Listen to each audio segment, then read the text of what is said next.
La première zone de production de cacao avec les différents programmes d'amélioration des rendements dans les principaux pays producteurs. Depuis le début de l'année, les cours internationaux se sont accrus de plus de 13%. L'Afrique de l'Ouest, avec à sa tête la Côte d'Ivoire, premier pays producteur mondial, doit maintenant songer à en tirer des avantages par la proposition de produits à forte valeur ajoutée. Adama Kone. Bonne nouvelle sous les cacaoyers. De l'avis d'experts, la fève a encore de très beaux jours devant elle. Le marché international est porteur.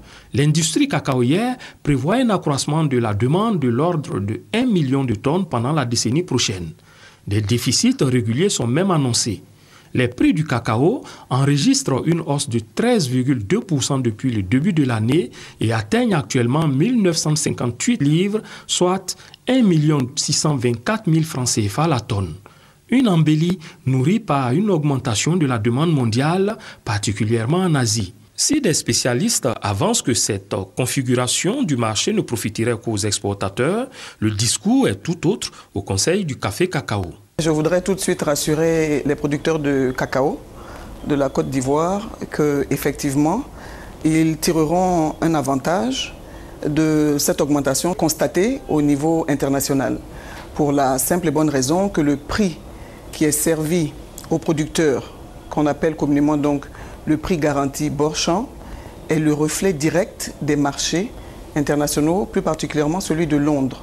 C'est 60% du prix CAF qui est servi aux producteurs depuis la mise en œuvre de la réforme de la filière café-cacao telle que adoptée par le gouvernement et qui s'inscrit dans la vision donc de son Excellence le Président Alassane Ouattara. Avec des prix élevés, les acteurs de la production trouvent là une véritable incitation à l'augmentation des rendements, traditionnellement faibles en Afrique de l'Ouest, autour de 400 kg par hectare. Nous travaillons avec le CNRA, le Centre national de recherche agronomique. Et donc le CNRA a développé des semences améliorées de cacao dont le rendement peut atteindre jusqu'à 2 tonnes l'hectare. C'est le cacao qu'on appelle communément cacao Mercedes. Et chaque année, le Conseil du café cacao, avec l'ANADER, donc, en fait une distribution dans le monde paysan. Le marché pourrait aussi doper le Nigeria qui menace de surclasser le Cameroun pour devenir le 3e producteur africain de cacao.